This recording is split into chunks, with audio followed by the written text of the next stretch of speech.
감사합니다. 예. 지난주 저희는 그 에베소서 3장 7절에서 11절까지의 말씀을 통해서요, 복음을 위한 자기점검이라는 말씀으로 복음을 들은 자가 어떻게 변화되어야 되는지 그 변화점을 우리가 들어봤습니다.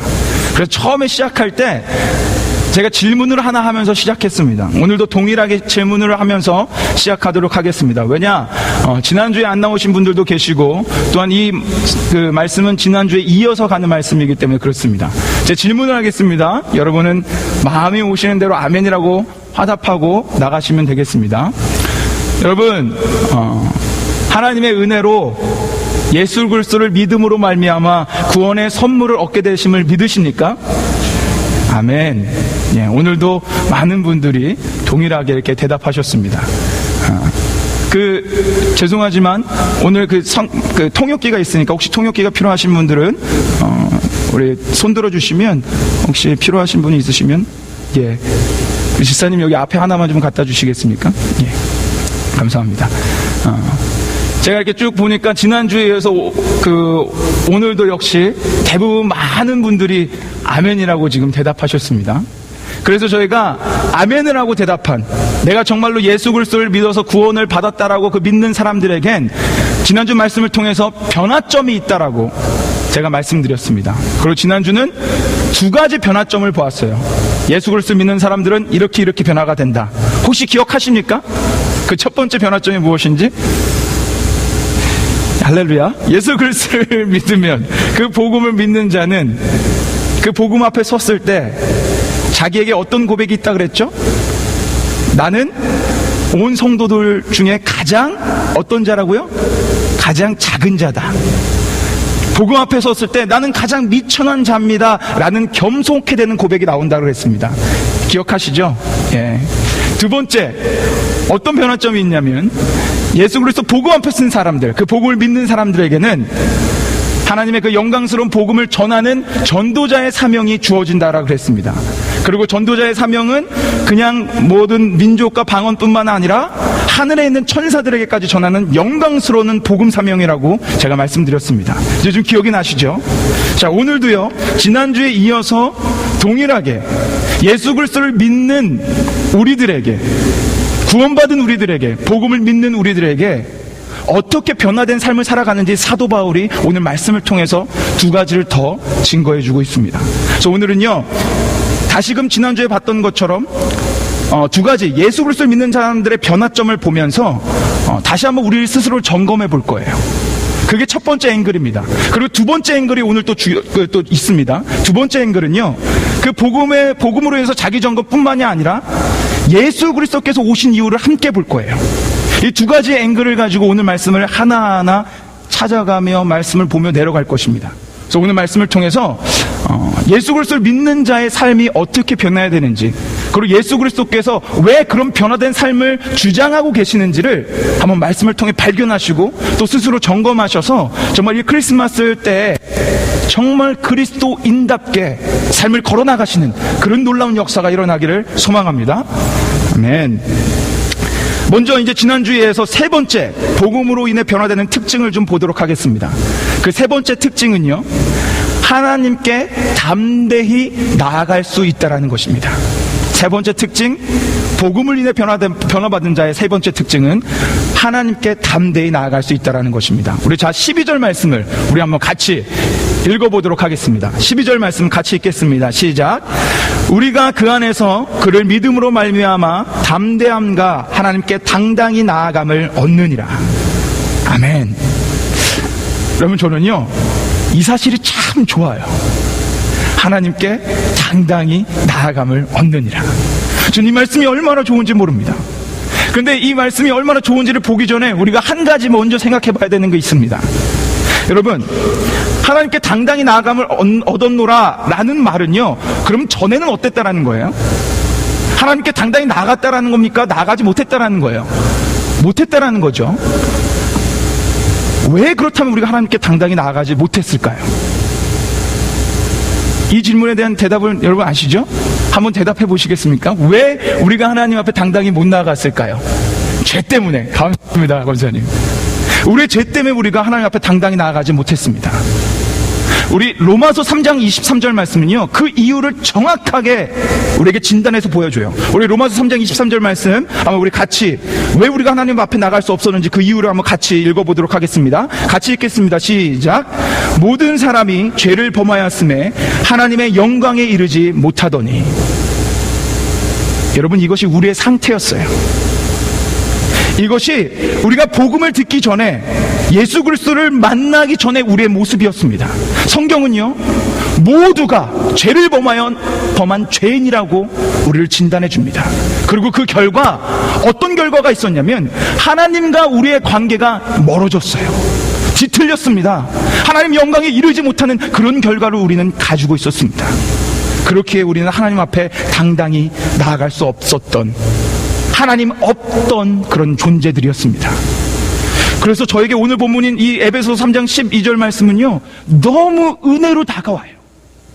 얼마나 이게 은혜로 저에게 다가오는지 모릅니다. 왜냐하면 저는 한때 하나님 앞에 당당히 나아갈 수 없었던 자였기 때문에 그렇습니다. 지난 삶을 돌아봤을 때, 지금은 제가 이렇게 당당히, 여러분들 제가 이렇게 강대상에 서가지고 당당히 막 이렇게 그 말씀을 전하는 것 같죠? 지난 제 삶은요, 하나님 앞에 서기 부끄러웠던 자였습니다. 하나님 낯을 피해서 도망 다녔던 적이 한두 번도 아니었습니다. 그런데 그랬던 제가요, 그랬던 수많은 죄인들이 그런 비극적인 소식으로 생을 마감하는 게 아니에요. 우리에게는 기쁜 소식이 존재합니다. 그것을 우리는 복음이라고 얘기합니다. 우리에게 복된 소식, 바로 예수 그리스도께서 우리의 이 문제, 죄의 문제, 하나님과 떨어져 사는 이 문제를 해결하기 위해 이 땅에 오셨다라는 그 놀라운 소식을 우리는 갖고 있다, 이 말입니다. 예수님이 이 땅에 오셨을 때 뭐라고 천사들이 기록하는지 아십니까? 우리 마태복음 1장 21절 말씀, 예수님이 이 땅에 오시는 그 이유를 정확하게 말해주고 있는 그 말씀을 함께 읽어보도록 하겠습니다. 같이 읽겠습니다. 시작. 아들을 낳으리니 이름을 예수라 하라. 이는 그가 자기 백성을 저희 죄에서 구원할 자의심이니라 하리냐. 아멘. 여러분, 이게 복된 소식이에요. 복음으로 오신 예수 그리스도의 모습입니다. 우리를 죄에서 구원할 구원자로, 하나님이셨던 그분이요, 낮고 천한 이곳에 인간의 몸을 하고 오셨습니다. 그로 인해 우리는요, 하나님께 당당히 나아가는 자격이 주어졌어요. 예수 그리스도의 구세주의 그 놀라운 역사하심, 십자가 지심, 낮아지심으로 인해 우리는 하나님 앞에 나아가는 그 영광을 얻게 됐습니다.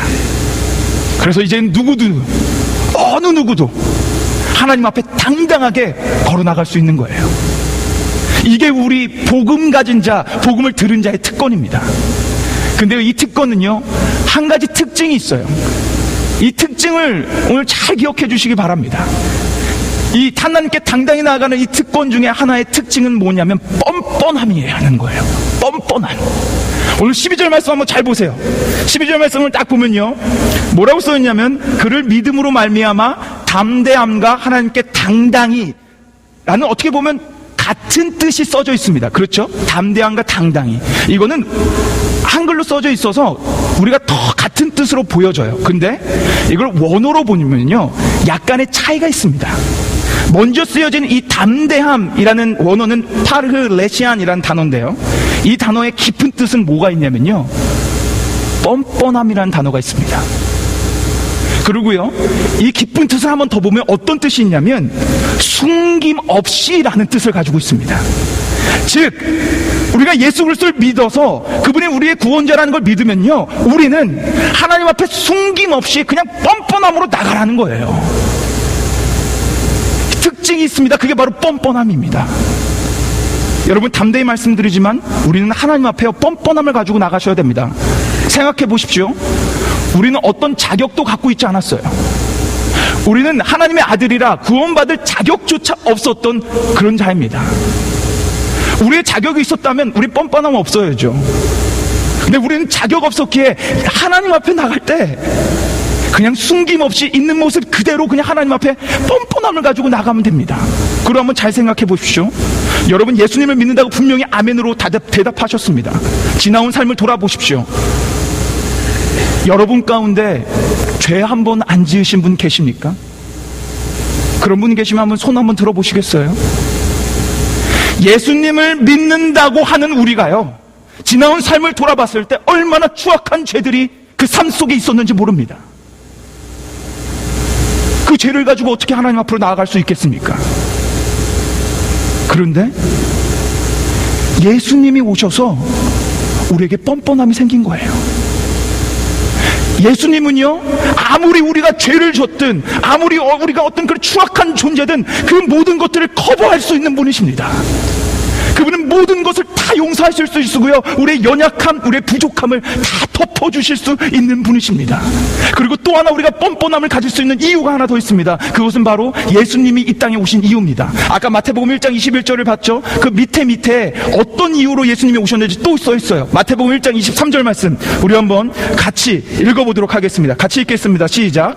보라, 처녀가 잉태하여 아들을 낳을 것이요 그 이름은 임마누엘이라 하리라 하셨으니 이를 번역한즉 하나님이 우리와 함께 계시다 함이라.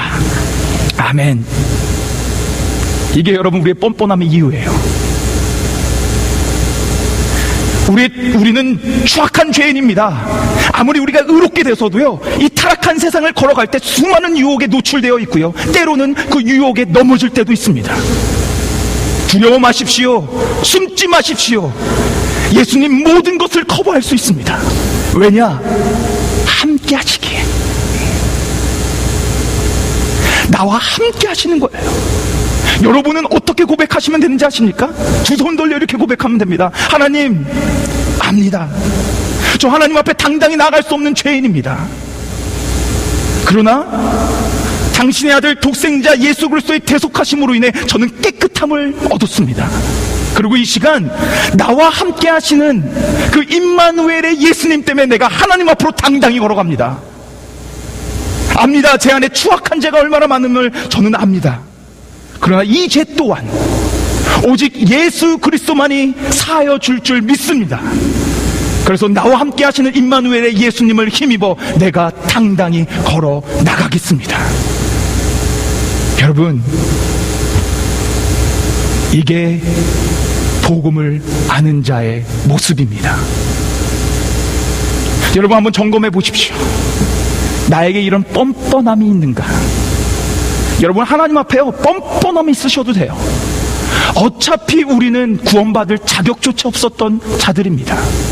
뻔뻔함을 가지고 하나님 앞으로 걸어 나오십시오.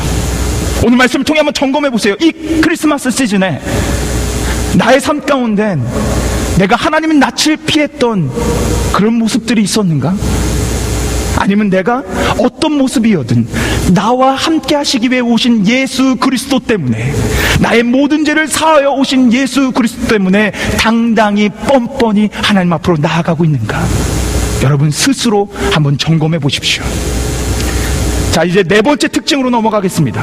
복음을 통해 변화되는 네 번째 특징, 바로 복음을 들은 사람은요, 복음을 믿는 사람은 다른 사람의 유익을 위해 살아간다는 것입니다. 우리 한번 13절 말씀 우리 한번 같이 한 목소리로 읽겠습니다. 시작. 그러므로 너에게 구하노니 너희를 위한 나의 여러 환난에 대하여 낙심치 말라. 이는 너희의 영광이니라. 아멘. 여러분 우리가 지난 3장 1절 말씀을 통해서 사도 바울이 어디에 있는지를 보았어요. 사도 바울이 어디에 있었죠? 감옥에 있었습니다. 예. 사도 바울은 감옥에서요, 지금 이 서신을 막 기록하고 있었어요. 그리고 여기 13절에서 얘기하는 것처럼요, 사도 바울은 여러 환난, 여러 고난을 받은 자입니다. 사도행전을 보면요, 사도 바울은 돌팔매질을 받아요. 그리고 40에 한 대 그 감한매를 맞으며 죽기까지도 그런 매질을 받습니다. 그리고 지금 우리 이 감옥에 갇혀서 여러 환난과 고난을 받고 그런 고난을 받았던 자가 바로 사도 바울입니다. 이때 당시 사람들은요, 그 소식을 들은 자들, 많은 사람들이 예수님 믿기를 두려워했어요. 그래서 심지어는요, 복음을 부끄러워하는 자들도 있었습니다. 그리고 많은 자들이 바울이 감옥에 갇혔다는 사건으로 말미암아 오늘 말씀처럼 낙심케 되었었습니다. 그들을 향해서요, 사도 바울이 뭐라고 고백을 하냐면, 내 고난 때문에 낙심하지 말라는 거예요. 위로를 받아야 되는 사람이요, 위로를 받아야 되는 그 자리에서 다른 사람을 위로하면 낙심하지 마 라고 얘기합니다. 그리고 낙심하지 말라라 라고 끝내는 게 아니라 그 뒤에 왜 낙심하지 말아야 되는지 이유를 써놨어요. 그 이유가 뭐라고 나옵니까? 자신이 받은 이 고난이 그들에게 무엇이 되기 때문이라 그래요? 뭐라고요? 영광. 예. 깜짝 놀랐습니다. 한글을 모르시는 줄 알고. 영광이 되기 때문이라고 얘기해주고 있습니다. 성경에 재미난 가르침이 하나 있어요. 성경을 쫙 읽다 보면요, 아주 재미난 가르침이 하나 있습니다. 뭔지 아십니까? 성경은요, 세상과 다르게 얘기하는데 어떤 얘기를 하냐면 고난이 영광이 된다라고 얘기합니다. 얼마나 이게 역설적이고 세상적인 진리로 보았을 땐 이해가 안 되는 진리의 문구인지 몰라요. 성경은요, 고난이 영광이 된다라고 가르치고 있습니다. 이 문구를 기억하십시오. 고난이 영광이 된다. 여러분, 지난 역사 한번 쫙 돌아보세요. 많은 기독교인들이요, 박해가 있었어요. 핍박이 있었습니다. 순교자들이 많았어요. 그들이 왜 그렇게 박해하고 핍박했는지 아십니까? 그렇게 하면 기독교인들이 스탑할 줄 알았어요. 안 믿을 줄 알았습니다. 기독교가 사라질 줄 알았어요, 이 땅 가운데. 그런데 역사가 뭘 증명해 줍니까? 세계적인 가장 종교 1위가 바로 기독교입니다. 아무런 그런 핍박과 그런 놀라운 그런 그 순교적인 그런 것들이 있었어도 기독교는 멈추지 않았습니다. 제가 얼마 전에 그 신문을 읽다가 참 재미난 기사를 하나 발견했어요. 그 기사는요, 세계성서공예연합회, 그러니까 성경을 만들어서 파는 그런 곳입니다. 그런 곳에서 2012년 성경이 반포된 그런 기록을 발표했습니다. 근데 그들이 하는 얘기가 뭐냐면요, 몇몇 지역, 특별히 기독교인이 박해를 받고 있는 지역에서 성경 반포가요, 성경이 나눠지는 것이 급증했다고 합니다. 거기서 하는 통계가 이런 얘기예요. 주요 핍박 국가들인 시리아, 이라크, 이집트, 인도, 라오스, 나이지리아 지역, 거기 있는 성서공예가 한번 조사를 해봤더니 여러 가지 박해가 있었음에도 불구하고 특별히 시리아 같은 곳에서는 8배나, 지난해와 다르게 8배나 성경 배포가 급증했다고 합니다. 말도 안 되는 일들이 일어나고 있습니다. 여러분 잘 아시죠? 지금 시리아는요, 전쟁 중이에요. 그것도 왜 전쟁하고 있습니까? 종교 때문에 전쟁이 일어나고 있습니다. 많은 크리스찬들이 죽어가고 있어요. 폭탄 테러를 일으킵니다. 그런데 보고는 뭐라고 얘기합니까? 하나님의 말씀인 성경이 지난해와 다르게 8배나 배포가 됐다는 거예요. 그런 와중에 사람들이 성경을 보았다라는 것입니다. 죽어가는, 너 예수 믿어? 그럼 너 죽어. 이런 현실 가운데 성경 배포가 8배나 급증했습니다. 여러분, 바리새인들은 사도 바울을 가두면요, 사도 바울을 가두면 복음 전도 사역이 끝날 줄 알았습니다. 그런데 우리가 3장 중반절의 말씀을 봤던 것처럼 사도 바울은 감옥에서 하나님의 말씀을 계시로 기록했습니다. 그리고 그 계시된 말씀이 이제는 전 세계를 돌아다니며 복음을 듣고 읽고 있어요. 그것뿐입니까? 사도 바울은요, 감옥에서요, 디모데 같은 그런 후계자를 양성했어요. 그리고 그들이 더 많은 지역에서 더 많은 사역들을 감당했습니다. 복음 사역은 결코 멈추지 않고 박해와 고난, 순교가 일어나도 막히지 않으며 더 증가했던 것들을 우리는 볼 수 있습니다. 근데 여러분, 이 모습을 잘 기억해 보십시오. 이 모습이 어느 때부터 시작됐는지 아십니까? 이 모습은요, 예수 그리스도로부터 시작됐습니다. 여러분, 예수 그리스도께서 우리의 구세주로 이 땅에 내려오셨습니다. 그래서 많은 유대인들이요, 예수님을 따랐어요. 그걸 시기했던 바리새인들이 어떻게 했습니까? 예수님을 십자가에 못 박으라고 소동을 일으켰습니다. 왜냐? 예수님이 십자가에 못 박고 죽으면 이 모든 소동이 끝날 줄 알았어요, 그들은. 그래서 예수님을 십자가에 못 박았습니다. 예수님 고난 받으셨습니다. 그리고 십자가에서 죽임을 당하셨습니다. 그런데 예수님의 복음 사역이 그 갈보리 언덕에서 끝이 났습니까? 죽으심으로 복음 사역은 시작됐습니다. 죽으심으로, 그 고난으로 우리에게 영광으로 되돌아왔습니다. 죽으심으로, 그리고 부활하셔서 우리에게 새 생명을 주셨어요. 소망 없던 자들에게 우리에게 소망을 주셨습니다. 기독교의 역설적인 문구, 고난은 영광이 된다는 것입니다. 이게 복음이에요. 복음을 안 사도 바울이 지금 13절에서 낙심하지 마, 내가 지금 감옥에 갇혀있지만 이것은 너의 영광이 될 거라 라고 지금 선포해주고 있는 것입니다. 여러분이 복음을 정말 들어서 믿으십니까? 그렇다면요, 우리는 사도 바울과 같은 모습으로 사셔야 됩니다. 예수님 같은 모습으로 사셔야 됩니다. 예수님 하나님이셨어요. 근데 자신의 영광 다 버리고 이 땅에 내려올 때 자신의 유익을 조금도 하나 구하지 않고 내려오셨습니다. 자신의 영광 조금도 구하지 않았어요. 이 땅에 인간으로 내려오셔서 마구간에 말구 위에서 태어나시고 십자가에 달려 죽으셨습니다. 왜요? 그 고난과 죽음이 우리에게 유익이 됐기 때문에.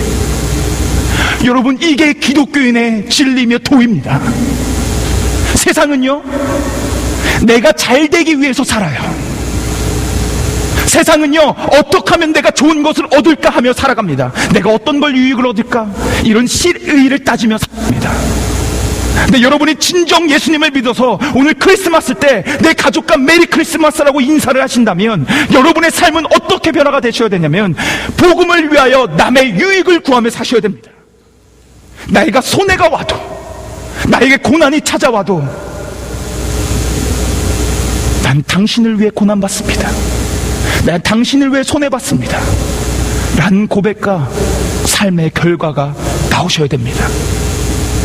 여러분, 그게 기독교인의 모습이에요.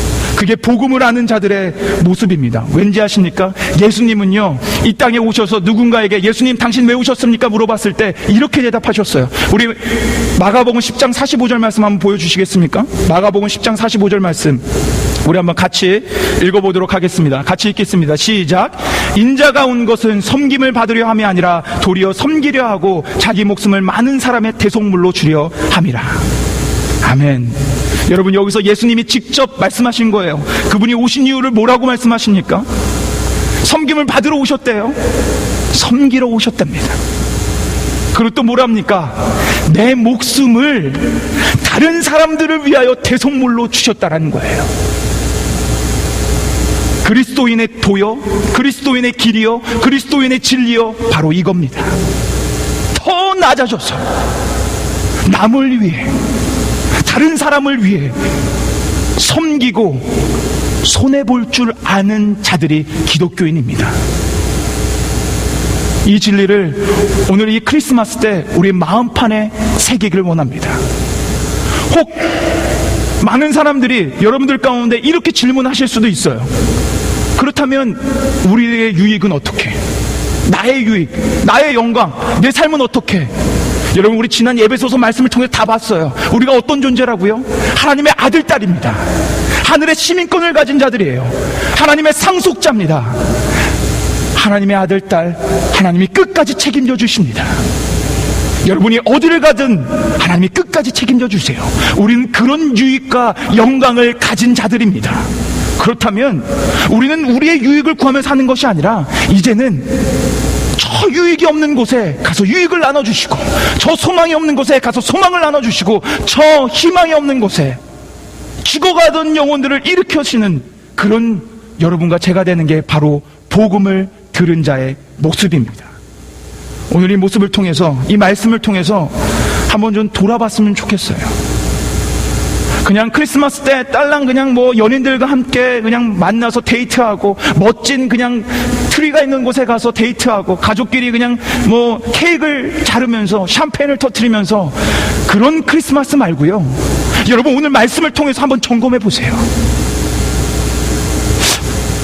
나는 내가 복음을 한다고 하는데 복음을 위해서 남의 유익을 구하며 살아가고 있는가?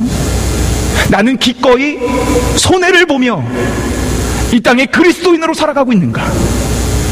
나는 감히 하나님 앞에 뻔뻔함을 가지고 하나님 앞으로 걸어가고 있는가? 여러분 한번 점검해 보십시오. 오늘 말씀을 맺힐까 합니다. 지난주부터 4가지를 얘기해 드렸습니다. 복음을 들은 자의 특징 4가지. 정리하겠습니다. 첫 번째, 뭐였죠? 우리 지사님 뭐라고 말씀하시는데? 첫 번째, 복음 앞에 선 사람, 복음을 아는 사람들에겐 나는 미천한 자입니다 라는 고백이 나오게 되어 있습니다. 두 번째, 뭡니까? 복음 전도 사역. 영광스러운 복음 전도 사역을 하며 살아갑니다. 세 번째, 복음을 믿은 자들. 내가 아무리 추악한 죄인이라고 할지언정 하나님 앞으로 당당히 나아감을 얻습니다. 뻔뻔함을. 왜냐? 예수 그리스도 나와 함께 하시기에, 나의 죄를 사하여 주시러 오셨기에 그 예수님 때문에 당당히 나아갑니다. 마지막 4번째, 무엇입니까? 복음을 위하여 남의 유익을 구하며 사실 줄 아는 자들이 바로 예수님을 믿는다라고 고백할 수 있는 자들입니다. 마치면서 여러분에게 높아심으로 한번 더 말씀드립니다. 에베소서가 분명하게 증거했어요. 우리가 선한 일을 하는 것, 남을 돕는 것, 남의 유익을 구하는 것, 그것이 구원의 길이기 때문에 그런 게 아닙니다. 우리는 구원받은 자이기에, 그래서 예수 그리스도 안에서 재창조되었기에 그런 삶을 살아갈 수밖에 없는 거예요. 이게 분명히 정립되기를 원합니다. 그래서 이 4가지 특징이 그렇게 복음을 들은 자들, 예수 그리스도를 믿는 자들의 삶에서 자동적으로 나와야 되는 것들입니다. 이 말씀을 통해서 오늘 이 크리스마스 시즌에 예수님을 참되게 다시 한번 그리며 우리가 참되게 그리스도인으로 삶을 변화받아 걸어나가게 되는 여러분과 제가 되기를 소망합니다. 우리 한번 이 시간 다 같이 기도해 봤으면 좋겠습니다. 우리 한번 이 시간 다 같이 기도합시다. 한번 우리 주신 말씀을 한번 잘 기억해 보세요. 그리고 정말 이 크리스마스 시즌에 내가 구하고 바랬던 것이 무엇인가를 한번 다시 한번 되새겨 보십시오. 나는 그런 선물들, 그런 놀라운 그 재미난 것들, 파티들만 구하고 있었는가? 아니면 다시금 나를 위해, 나를 섬기러 대속물로 오신 예수 그리스도를 기념하며 기억하고 있었는가? 다시 한번 여러분의 삶을 점검하십시오. 그리고 이 시간 한번 고백해 보세요. 하나님, 내가 이 크리스마스 때 정말로 예수님을 위한 복음받은 자로 그렇게 살아가길 원합니다. 그런 정말로 남을 유익을 위해서 살아가는 자, 하나님 앞에 당당히 나아가는 자, 미천한 자라고 고백하는 자, 복음 사역을 위해 나아가는 자, 그런 자가 되길 원합니다 라고 한번 여러분 기도하며 이 시간 나가길 소망합니다. 다 같이 기도합시다. 하나님 아버지, 주님 감사합니다. 하나님, 우리의 크리스마스 때 하나님을 다시금 기억하며 예수 그리스도의 그 이유를 생각하며 하나님 말씀을 들을 수 있도록 인도하신 하나님 감사합니다. 하나님, 오늘 말씀 가운데 임하여 주셔서 감사합니다. 하나님, 오늘 이 말씀을 통해서 우리가 다시금 복음받은 자가 어떤 모습인지를 다시금 한번 새겨봤습니다. 우리 안에 정말 미천한 고백이 있기를 원합니다. 그리고 하나님, 우리가 복음 전도로 나아가길 원합니다. 하나님, 그리고 우리가 정말로 남의 유익을 구하며 그리고 하나님 앞에 당당히 나가는 자들이 되길 원하오니 주님 역사하여 주시고 이렇게 우리가 거듭날 수 있도록 하나님 인도하여 주시옵소서. 하나님 감사합니다. 하나님 감사합니다. 예수 그리스도를 그렇게 해주셔서 감사합니다. 하나님 믿습니다. 하나님, 우리 사랑교회 성도들 기쁘다 구주 오셨네 라는 찬양의 고백이 진정한 찬양의 고백이 되기를 소망합니다. 정말로 이 크리스마스 시즌에 우리의 대속물로 오시고 우리를 섬기러 오신, 자신의 유익을 조금도 구하지 않고 이 땅에 오신 그 예수 그리스도를 기리며 나도 그 길을 본받아 살아가는 그런 우리 성도들 되길 원하오니 주님 인도하여 주시고 그 길을 축복하여 주시옵소서. 감사를 드리며 우리를 위해 대속물로 오신 예수 그리스도의 이름으로 기도 올려옵나이다. 아멘.